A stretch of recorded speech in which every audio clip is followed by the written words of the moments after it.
Welcome to our secondary systems part two, where we'll start to talk about the placement of student in our intervention systems. So part one was really making sure that we have a clear intervention has an evidence base behind it, that has been researched and studied, and now we'll start to take a look at, well, which are the right students to go into which interventions. I'm Dean Richards with Metis Educational Consulting and working on the SPIDIG grant as we take a look at these in part two, and we'll start to talk about this idea of placement, making sure that we have the right students into the right interventions.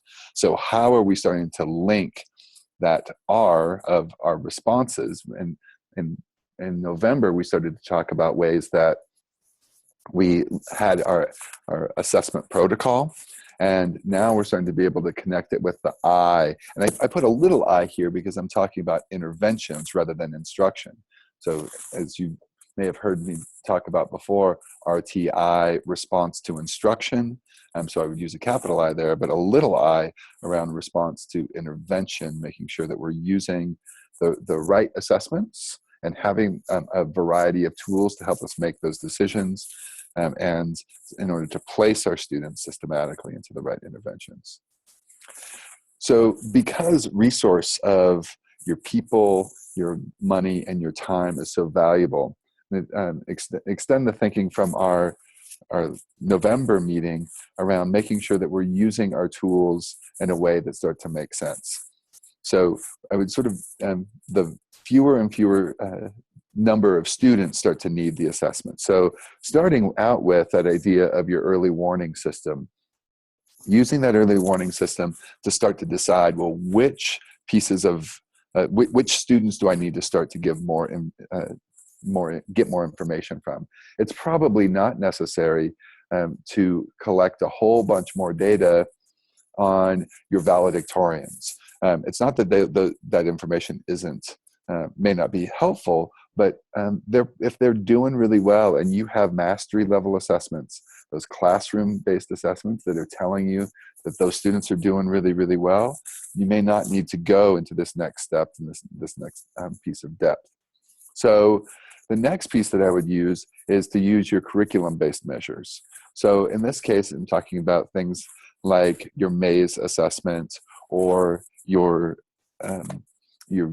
oral reading fluency assessments. Now, you certainly could use other your computer adaptive tests if you're using an iReady or a STAR. Those assessments might also, that you certainly could use those next. But really what we're trying to start to, as we use this funnel, and I'm speaking particularly around literacy here, is this a word level or is this a meaning level? So for some of our students, it's like that have started to, like, it looks like they're at risk on our early warning system. Well, let's give them a maze assessment. And again, that's because it's very quick. It could be group administered. And we start to say, wow, well, this student can comprehend, or this student can't comprehend.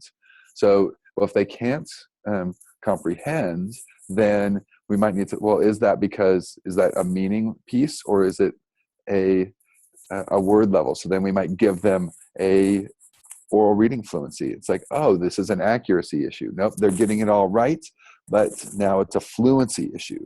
So within those two measures, we start to be able to sift that out.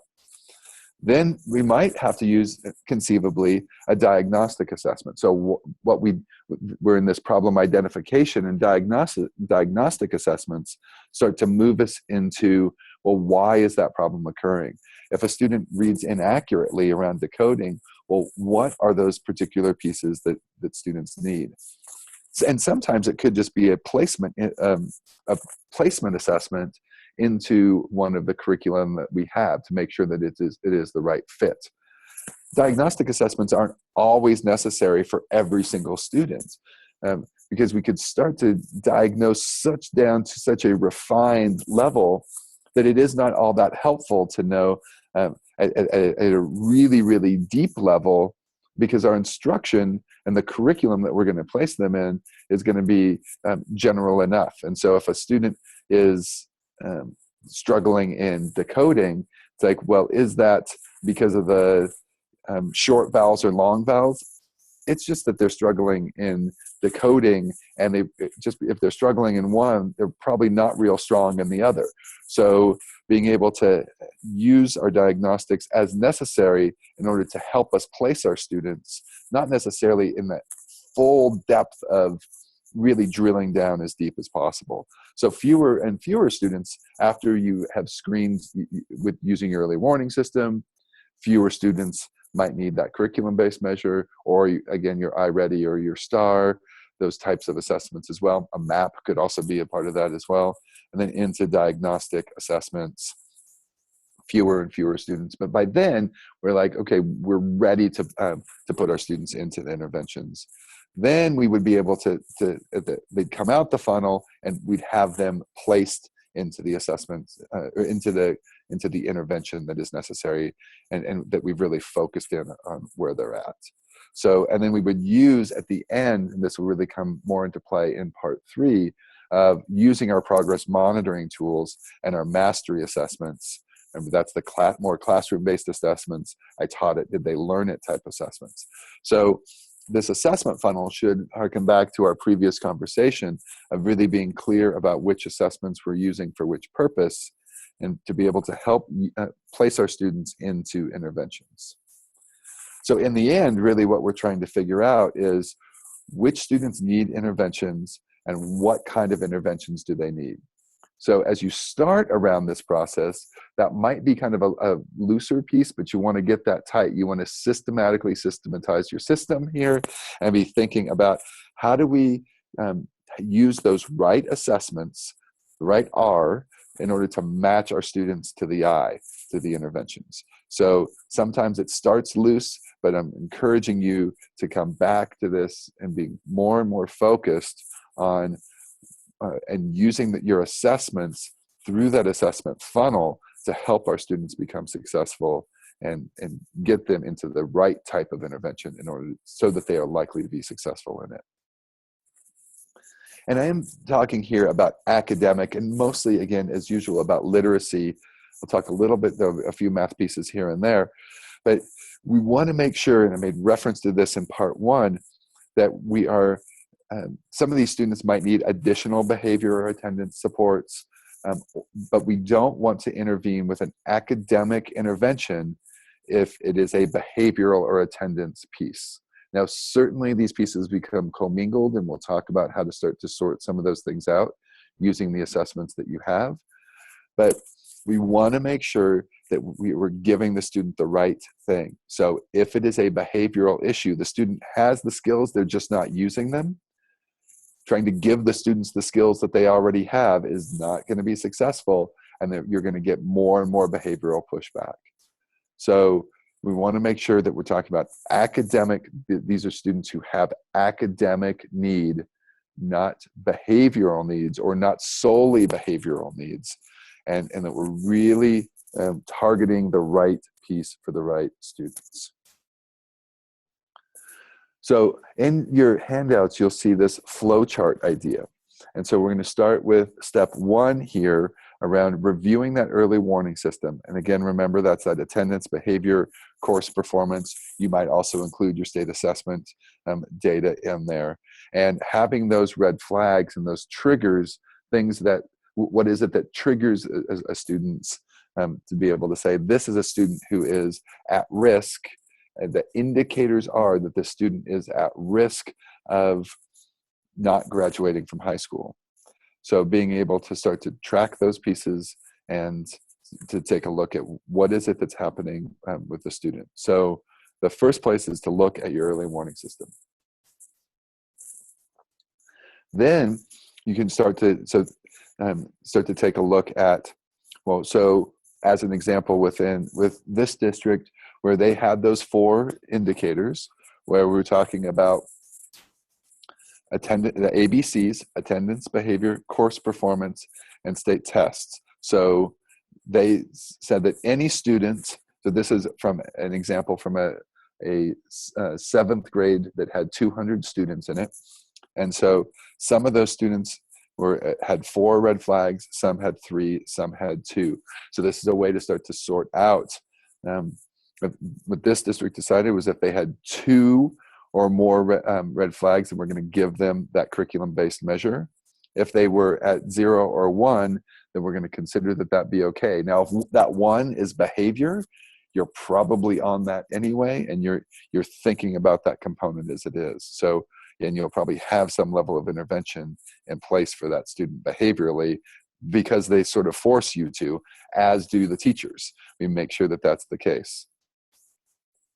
So some of those students, again, may need some supports, but they're not necessarily academic, because that would mean that they are passing either their classes or they've passed the state assessment as well.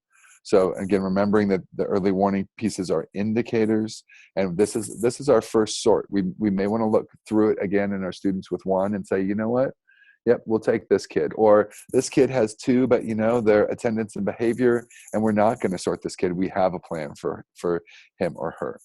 So this is that first ways to start to use your resource to start to narrow down who it is that we're going to be talking about within step 2.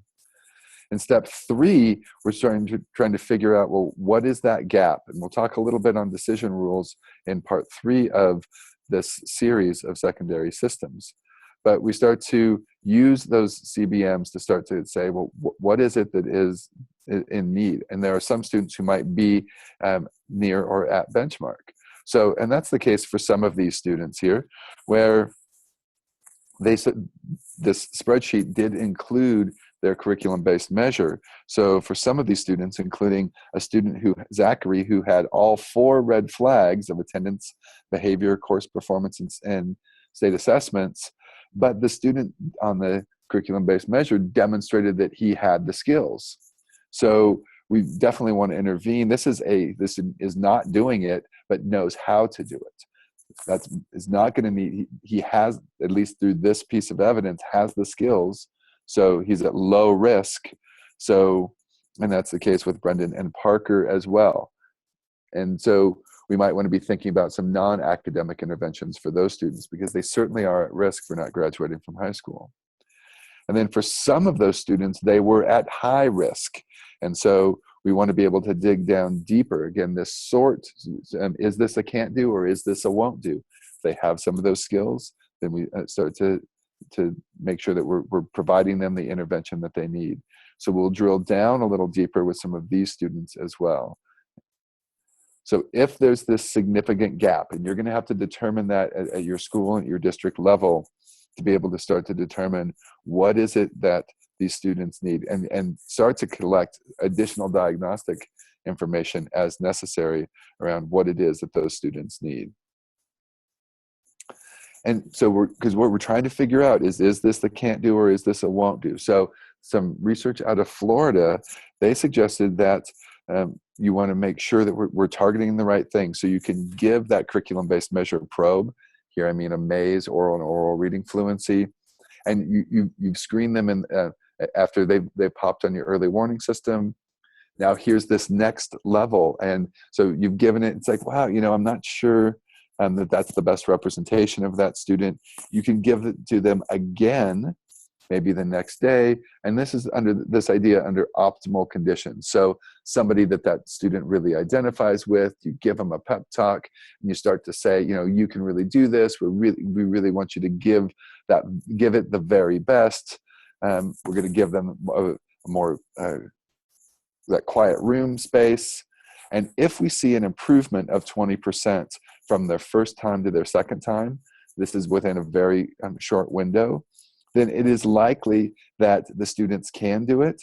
Just that first time that they took that CBM probe, they just didn't care. And they didn't really have any skin in the game on this. So that second time around, that caring adult in its optimal situation gives it to them, and it's like, oh, well, the student can do it. It's just behaviorally they don't do it. So we want to make sure that that point of 20%, if they improve by 20%, then we likely want to do an attendance or a behavior intervention and not an academic intervention for them.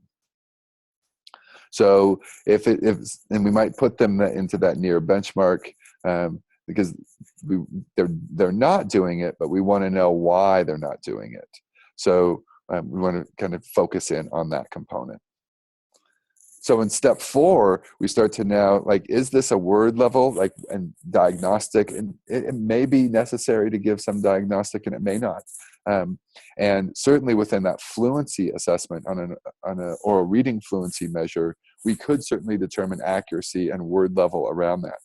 So we might need to give some other comprehension piece in order to help our students be able to be placed in that. So we start to diagnose as necessary. If we're still not sure, fewer and fewer students that we might need to be able to give this for step 4. Some students we might be able to skip step 4 entirely if we feel like we have really drilled down and we have the prescription for the student that's necessary. So in this case, as we want to think about, is this a word level, is this a fluency level, or is this a comprehension? Now, word and fluency, that may be the same course, or in fact, all 3 of them may even be the same period that these students are in, but we want to make sure that the instruction that they're deserving during that period is targeted in the thing that they need. So for some of these students, we might say that these students started to pop, and we're going to start to look at some of that word level piece for them. For some, we're going to take a look at their fluency and dig a little deeper into that. And we want to check on Brittany's accuracy, because we want to see it is the reason for her struggling with the fluency side, is that because she's reading slowly but gets all the words, or that she really has accuracy. Because just a score of the student read 75 correct words per minute, if that student read 75 correct words per minute at 100% accuracy, that student needs something different than the student who has 75 correct words per minute but tried 100 and missed 25 words as they read. That student, so instructionally, so just that number of 75 doesn't diagnostically tell us enough in order to be able to determine what that student needs. And then some of those students may just need to be focusing on comprehension. So those students start to look like they need some comprehension work. So, as we take a look at that word level diagnostic, we start to, some of those questions around, is this a vowel piece? Are we back on the consonants? What is it that some of these students start to need? Around fluency, being able to take that deeper look. It's a fluency need if our students are to 98% accuracy or higher.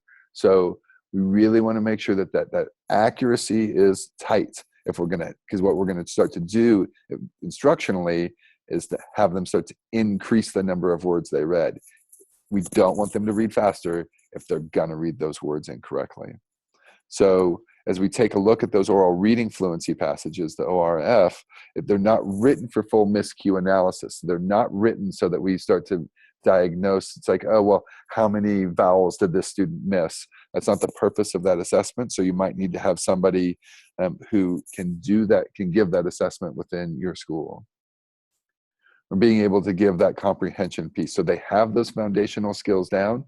They know how to read correctly. They read at a rate and in a way that sounds interesting to listen to. But they just, when they read, they struggle with that comprehension. It could be vocabulary, could be not applying comprehension skills as we move through. So, and then we start to place those students into some of those interventions and making sure that we have that word level. From part 1, those were the ones that were in orange, where we started to say that this is decoding, this is fluency, or this is meaning construction, this is comprehension and vocabulary. And those are from part 1, those pieces that were in green, and be able to have that right intervention that is evidence-based and showing that this is the way that we'll be able to provide supports to students. So for some of those students, as we go back, and we narrowed down for this group, that we did get some information around for Alexis, Federico, David, Harrison, Ali, and Jesse. Some of those students needed that word level stuff, and so they went into language or rewards program. Again, not an endorsement of those programs. We're pulling those off of that protocol that we looked at in the first part of this section. And then It's like, oh, and David, he may have, it looked like a word issue, but that really wasn't what it was once we started to dig a little deeper. So we're going to move him into a comprehension piece.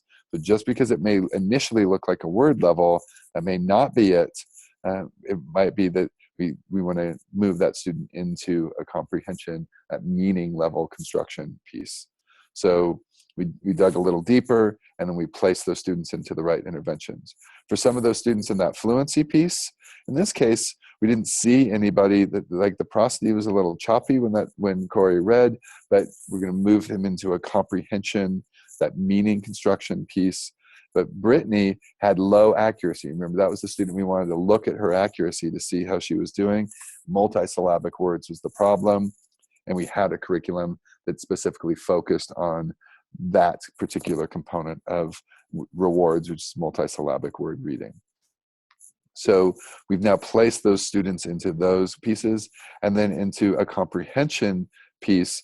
In this case, we gave the grade, which is a comprehension deeper diagnostic assessment, and Read to Achieve was the place that was the good fit. Remember, these were, in this example from this district, these were 7th grade students, and Tyler was a couple of grade levels below on that assessment. So we know that that's going to be helpful for our instruction to be able, he can read all the words, but he's still struggling with being able to put those words together. So we've used our early warning system. We've started to select and move down further and further. Some of these we give more assessments to. Some we just, so for Benjamin and Tyler, we've given some of those curriculum pieces. Wow, this student, they were pretty good. They struggled on the maze, but they were pretty good on the oral reading fluency. They were accurate, and they were fluent. So we gave them that grade assessment next. So now we have that piece to be able to place those students in those interventions. Another important piece is, as students rise into your schools, whether it's from elementary to middle or middle to high school, that you want to be sure to have an intervention plan and a transition plan to help place our students in interventions.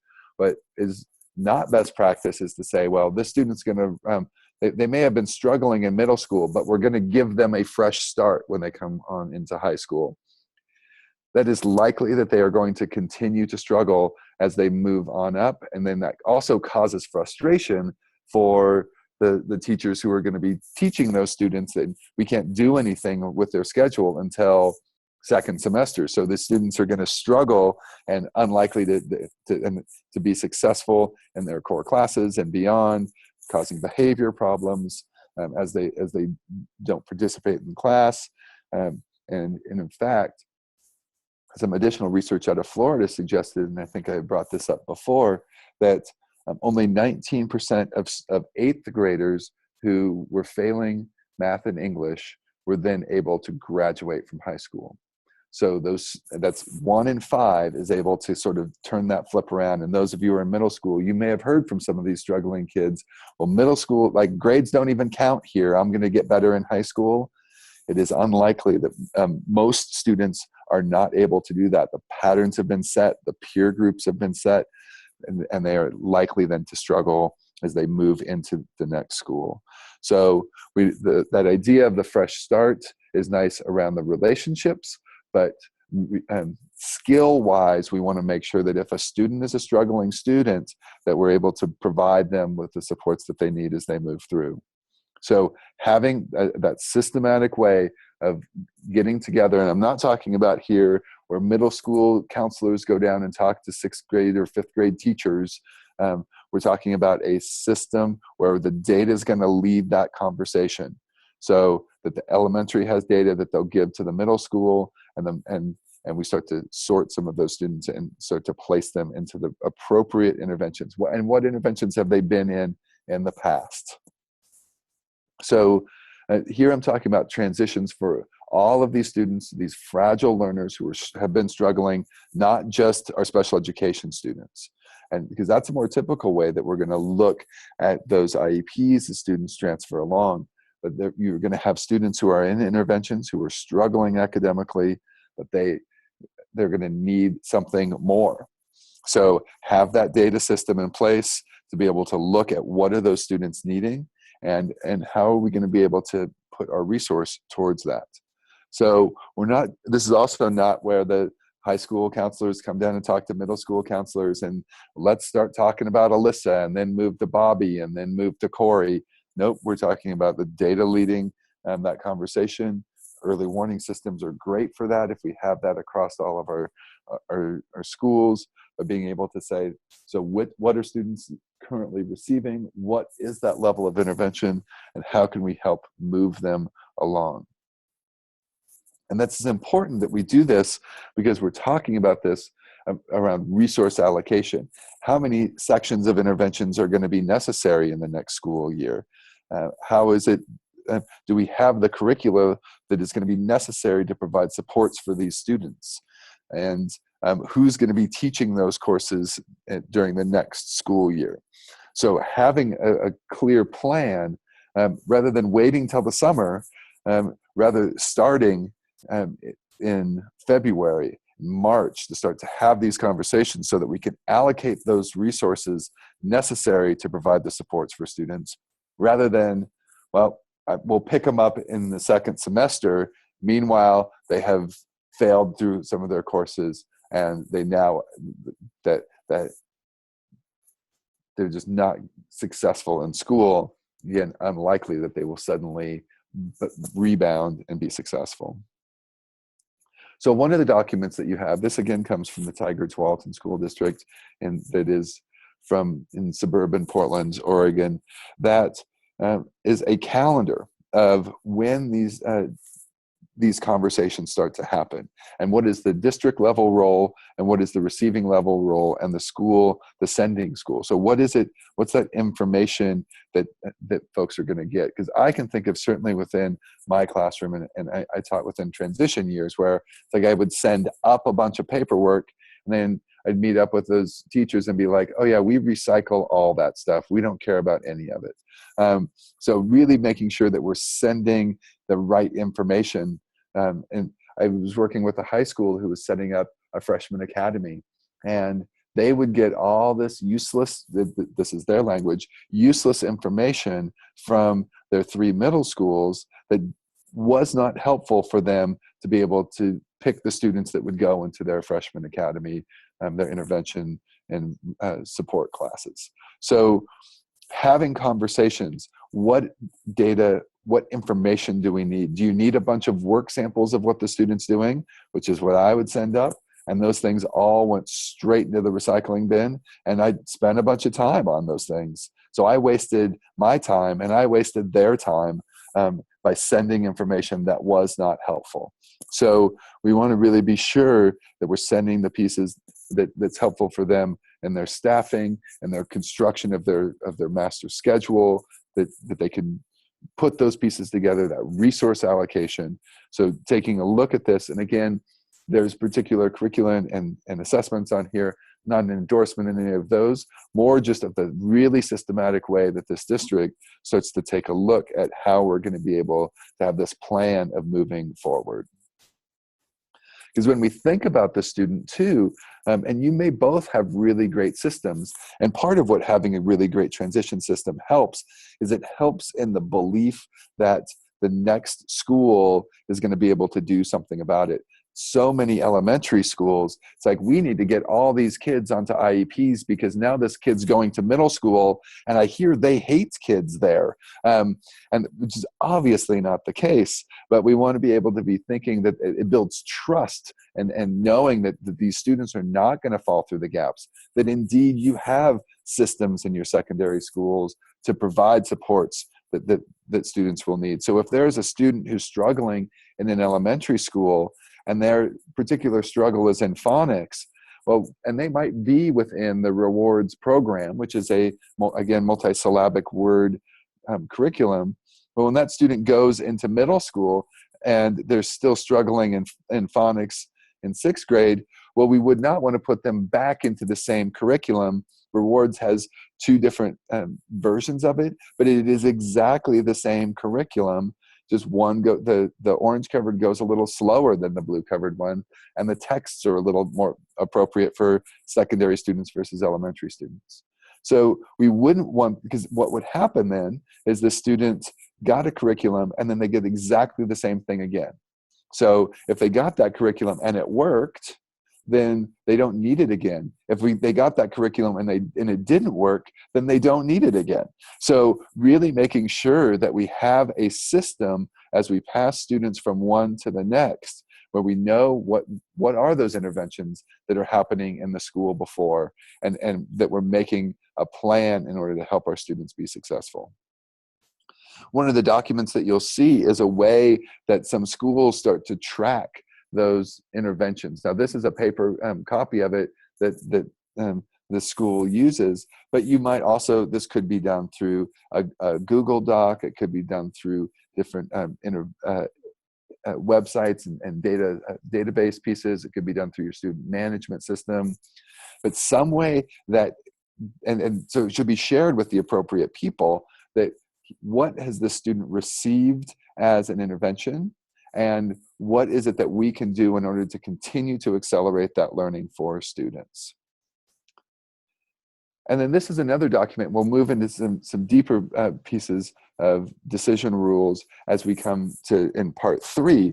But so what are, and these come from 2 different school districts, from, again, the Tigard-Tualatin School District in suburban Portland, Oregon, and the Roseburg School District that comes from down in southern Oregon.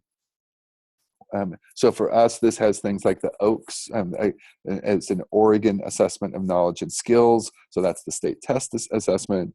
But so as we look at this, there are particular rules for when students go into a regular language arts class, where we have a watch list, and we start to have these other curriculum pieces that a student's likely to go into some of these places. So it's almost like the use of an early warning system piece to start to place our students into these interventions. So we have one that rises from 5th to 6th grade. We have one from 8th to 9th grade. We have one for students who are new to a district. So starting to take a look at what is that first, the basis for where students are going to go. Because if you're in a large comprehensive high school, you have 1,000 kids starting to come in, you're going to have some ways of sorting students. Even if you're in a small school and you may know the 100 kids who are rising up, because you're in, maybe even in the same building, but we want to have a systematic way rather than like, oh, I know his sister, he needs to be in that group. We want to have a way that where we're following some decisions in order to be able to place our students in that next intervention. The other piece around this is when we have a student and that student is in, as an example, in our elementary school, and we've provided some supports at that tier 2 level, and the elementary's done some great work and continued to work through that, keeps that student in tier 2. Now we've really started to move up into that tier 3. Here's a student we're really, really intensely working about. May not be a student who's on an IEP, and that we might even say that tier 3 level of support is working, but now they're going to go into middle school. Well, we can continue to just move them right over and keep them in that same level of tier 3 supports, rather than, well, we're just going to drop them back into a core classroom and let them fully submerge and sink before we come back and start to move them through this process. So communicating really clearly how we can start to, here's what has been done for the student, and here's what we're going to do in order to be able to help them be successful. And so here's an example of from one school that I worked with, so we have that early warning system up on the page. That's from the elementary school. This is a relatively small school, but you can see that data is up there. Up in the upper right-hand corner, you can see the percentages of the rising grade level. So that 81% of the students in that rising grade level were at benchmark, in this case, 57 students. What that told the principal was, wow, that's awesome. A lot of these students are doing really, really well. There are now just, in this case, 13 students that are really, really in need of intervention and supports here. So no, I don't need to put 3 teachers on this. I can allocate the resource as necessary, and that's going to be 1 period to be able to provide some supports for students. Because if those numbers looked a little different, then it would be, wow, we really need to be thinking about how are we going to allocate the resource around that.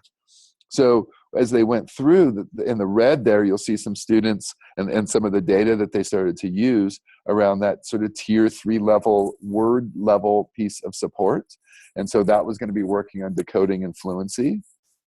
And some of those arrows, we wrote them down, like Montserrat there, we started with her in that level, but said, no, you know what? We started to look a little deeper, and we moved her over into that meaning level side. And then some of those students we just put into that watch list place. So by that initial sort, using some of those placement rules, we could start to say, well, here's some of the things that these students are going to need, and some of the curricula are listed there in red about what is it that we're going to be able to do to be able to provide supports for some of these kids.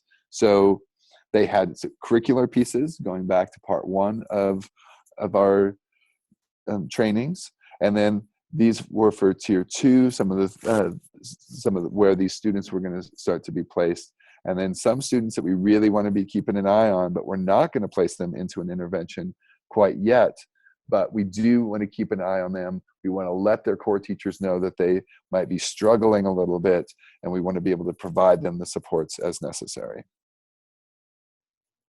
By the way, that meeting took us about an hour to go through that process.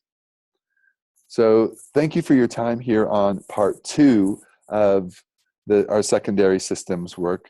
There is a check for understanding document that you have there. Please complete that and email that to Elena Gee here at the Department of Education. And as always, if you have questions for me, if things have come up as you've taken a look at this part 2 section of our placing our students into interventions, feel free to email me, Dean Richards, at instructionfirst@gmail.com.